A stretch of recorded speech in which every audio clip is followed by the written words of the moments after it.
Hi, everybody. I'm David Asman. This is Bulls and Bears. Joining me on the panel today, we got Jonas Max Ferris. He is Max Fund's founder. Lauren Simonetti, of course, co-host of FDN AM here on the Fox Business Network.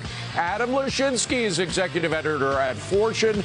And Dave Maney, CEO and co-founder of Deke Digital. And last but not least, Fox Business senior correspondent Charlie Gasparino. Jonas and Adam are both Fox contributors. Were shares of Apple sinking after hours despite beating on earnings and revenue. Investors scared by a disappointing outlook for this quarter heading into the holiday season. So, guys, what did you make of it? The stock is now down about 4 1/4. I think it's going to turn around, David. I think it's going to turn around because it was record profit once again. It was record sales. And they are showing that the more expensive iPhones are boosting their average selling price, and we might not be upgrading as often as we usually do, but we are still upgrading, and early sales of those new phones, those expensive phones, look really good. Except they're too expensive for Christmas. That's basically the takeaway I'm getting, is that no one's getting this as a gift anymore once it got around $1,000. That was it. But it is very interesting that they can charge so much for a phone and just in a few days have such sales volume. It makes you wonder, how high can they go? Could it be a $1,300 phone? Like, what's the price point that makes someone switch to Samsung? And it might be much higher than anyone thinks. But there is no Christmas takeaway yet, right? There's nothing in here that says anything about Christmas. So I don't know if this 3, 4, 5% down turns around or not. But without having listened to the call, just looking at the numbers, I don't see anything to get all hot and bothered about in this report at all. Well, you get Adam. The tech stocks are down so much that they had to do better than just so-so. That was the problem, I think. Well, Apple was supposed to save everybody. It was supposed to save the tech sector and the entire market. We're not seeing that just yet. We should mention, by the way, just 10 days of iPhone, the new iPhone XS and the XS Max are noted in this quarterly report. So it's kind of hard to tell how the new phones are doing. I think there's a bigger picture we might be missing, which is we're moving from a time when tech stocks sit apart from other kinds of, the whole economy is becoming technologized. And Apple is starting to look more like a regular company. The notion that it's going to increase revenues 30% a year forever, business doesn't work that way. And so these stocks, all of them, are likely to compress their difference in their premium from the rest of the market. But you might be talking about a perceived lack of innovation that could be coming from Apple now. I mean, how much better can the phones get and the other devices get? They are getting more expensive, but arguably, are they getting much better? They might have peaked. They could have peaked. And what you'd have to imagine is some very different quantum leap in the way that we receive information, and a wearable saying, I'm moving my fundamental experience from holding it in my hand to wearing it on my wrist. It's not going to rescue their earnings. David, I'm a little nervous that Charlie hasn't said anything yet, because it's not like him to sit there so quietly. He's holding his guns. By the way, we're going to hear a lot from Charlie. I couldn't care less about Apple. I just want to add something. I do want to add something on Apple. Again, it was just making me uncomfortable, Charlie. But what's very encouraging about what's going on with Apple is that they are becoming less of a one-trick pony than they've been for the last several years. They've been an iPhone-only company. Adding all these services revenue, that story gets better. And yes, they are more like a real economy company in that regard. By the way, one thing that we discovered was that China, right now anyway, is not a big consideration. There is concern. The first round of tariffs did not include Apple. The China watches apparently are selling pretty well over in China. The second round of tariffs, if, God forbid, we get them, may include Apple. That could really hurt. Well, I mean, Apple has more pricing power than anybody else. If anybody can sell a phone with a 10% tariff tagged on it, it's Apple. So maybe, yes, a lot of their products will come from there, and they're going to be at a disadvantage to Samsung. But I think they could handle price point increases more than most companies. I think that's a very good point, and I have a different take on that, which is that it's no mistake that the Chinese government hasn't gone after Apple, which accounts for, a half a million jobs in China indirectly, and the United States government hasn't gone after Apple for the same exact reason. So I think they're going to be the last ones to get touched. By the way, I was just talking to a friend who has a restaurant in New York. He's got a few of them, as a matter of fact. Zane Tankle, he's been on the air. He says his profit margin is about 5%. That's called in New York, right? something like that. Is that really a restaurant? No relation to Apple. No relation to Apple, by the way. But he gets about a 5% 30% profit margin. Dave, what is a profit margin on Apple now? Did we get that in the report? I didn't catch it, but it's a lot more than 5%. It's something. The last I remember, it's something like 30%. I mean, Charlie, that's why I care about this company. I mean, what other company can print money like that? I don't know. You tell me. None. I mean, the software point that was made earlier about the services revenue, I will say this. I think Apple's in maybe the most interesting position of the major tech companies to build that services revenue. And the reason is that among their user base, they have an extraordinarily well-trusted brand. Contrast that with Facebook, who is kind of constantly under suspicion by its own biggest users and fans. That's a very different place to start your revenue growth from. But so Dave, to that point, I say is that the problem that we're seeing the end of the really exponential growth because they're not doing the privacy games that all the other tech companies do to grow ad revenue and other things? Apple explicitly doesn't do that, but that's why you see Amazon growing into advertising, Facebook, Google. Are they limiting themselves to just the phone ecosystem by not being as called abusive as the competitors? Yeah, look, that's my world. My world is around the intensity of that digital marketing and how it interacts with content.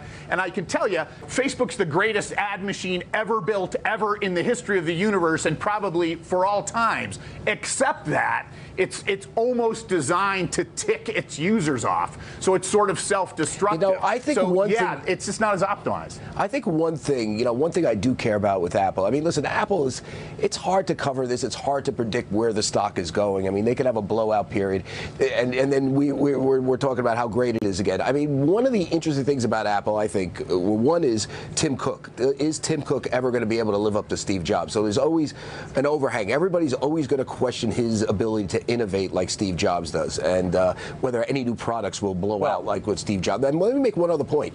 Among all the FANG stocks, okay, the one stock I think that is somewhat immune to at least regulatory pressure here is Apple. I mean, Netflix. Take them out because Netflix essentially they're not quite a technology company that deals with privacy issues. But if you look at the other companies, Facebook, Twitter, even Amazon, they're going to come under some degree of regulatory pressure, whether the Democrats control Congress after the midterms or whether the Republicans control Congress. I don't take a crack at both of those. I don't think Apple, just based on its business model, is going to fit in that is going to be in the regulatory crosshairs. They may be in the trade crosshairs, but Charlie, not the regulatory crosshairs. Is that because they've somehow become too big to fail in the eyes of the government, or because they're so good with their public image brand that the public likes them, so listen, no one wants to touch them? Unless I'm missing something, they don't have the privacy issues that a Facebook has, that a Twitter has. Charlie, now I'm going to ask you to let me go. After wondering where you were, first of all, I can leave right now. I think you raised. No, please. You raised two really great points on the Tim Cook issue. The market's already answered that one. I don't remember exactly what Apple was worth when Jobs died, but I think it was $300 billion, something like that. They've added $700 billion or so since then under Tim Cook. So it's still a fair question, but the market has answered it. No, I agree. And on regulatory, just to add to your thesis, they also don't ever face true anti-competitive concerns because they built this giant business on relatively small market share in their key. Yeah, so if you're worried about the FANG stocks, and people are now, rotating out of these technology stocks because they're worried about whatever, and they're going to face some degree of scrutiny, I think this might be, and I hate giving investment advice because I'm always wrong, but this might be the one you want to stick with. By the way, don't you love how, despite the fact that they don't have these privacy concerns, Tim Cook is over in Europe tweaking all of his fellow tech stocks about how they should be more careful with privacy concerns? I mean, maybe he's got a point. Well, he does. But it's kind of easy to hit him. But he's also a liberal Democrat. So I mean, let's be real clear here. That is the big bug. Look at when you look at technology stocks. What are the two ways that the populace, both on the left and the right, come at them? They come at them on the left, by talking privacy. They come out on the right that they're against. They what is that shadow ban conservatives? So I had a different political reaction. What's that? Well, I had a different political reaction, which that I hate to say it this way, but it's David. You make a great point because he's talking about it to be competitive against his competitors. It's directly analogous to the president. All of a sudden, immigration. We got to talk about immigration. Oh, is it 5 days before the midterm elections?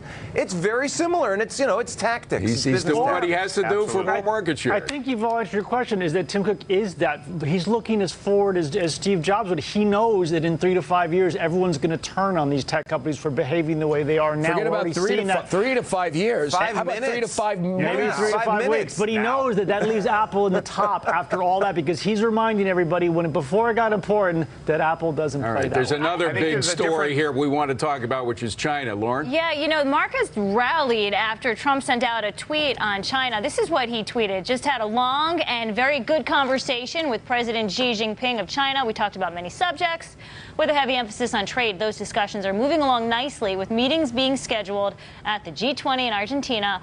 Also had good discussion on North Korea. I question why he is sending out this tweet. The markets had been down except for the past 3 days. Did have a brutal October. He's sending out a tweet saying, yeah, we're making progress now on China because, well, the midterms are 5 days away. Well, he moved the markets. He did move the markets. It's that simple. I question why anybody believes it. Oh, my goodness.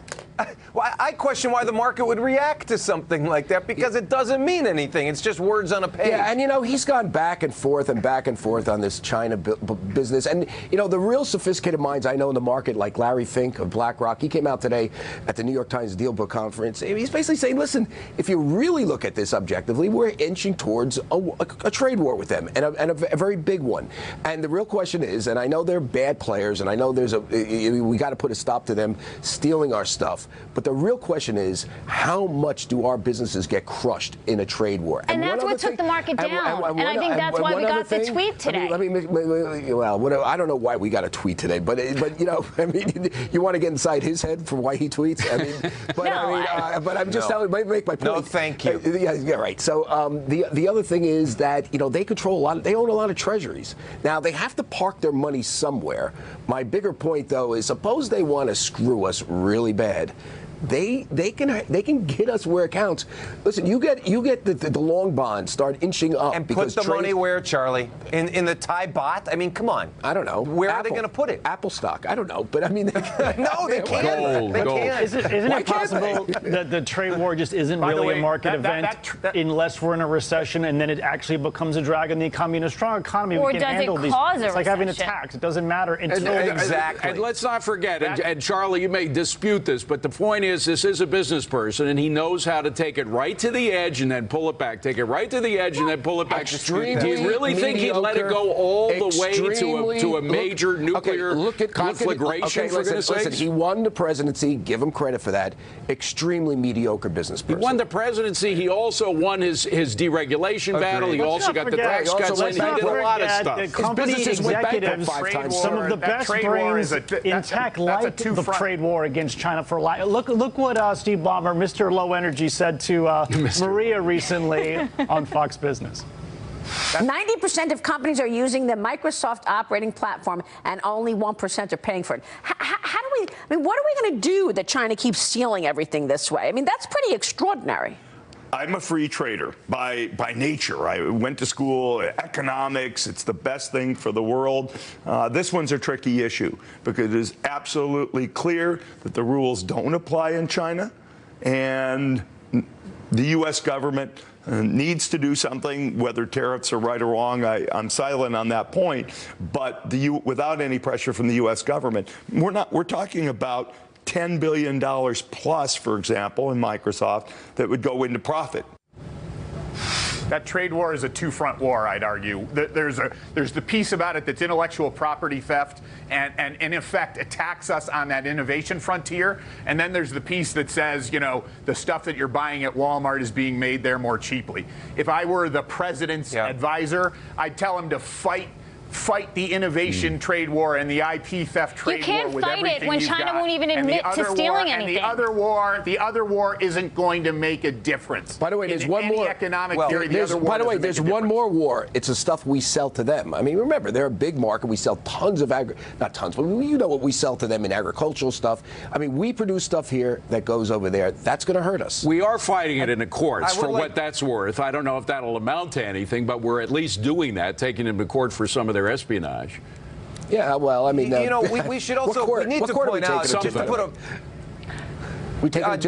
a point on something Ballmer was talking about. There's no question they're stealing our technology, and it doesn't matter if they admit it or not. It's the right thing to fight them on that. Software companies have had a particularly hard time, and they will be the last to succeed in this market. Other American, including agriculture, we sell a lot of stuff to them. But software is going to be the last thing we sell to them. Adam, do you think they'll buy it if we could stop them from stealing it? I get the impression that Microsoft sort of started giving it away because they couldn't charge for the operating system. They almost had to go Android in China. Do you think they just, I mean, I'm not saying this is a bad idea to have a trade war and stop this behavior, but is it too late at this point, Charlie? Can you really get them to pay for all the stuff they're stealing any more than you can get people to stop pirating things? You asking me? I don't He's think asking it's too you, late to stop fighting. I don't know. Me, I mean, It's not too late to fight that war. If they wanted to institute the rule of law for enterprise technology, they could. Right now, the big technology vendors do not sell software in China. Could they? Absolutely. They could do whatever they want. Hey, Dave, thank you for. We got to leave it at that. Dave, thank you for joining us.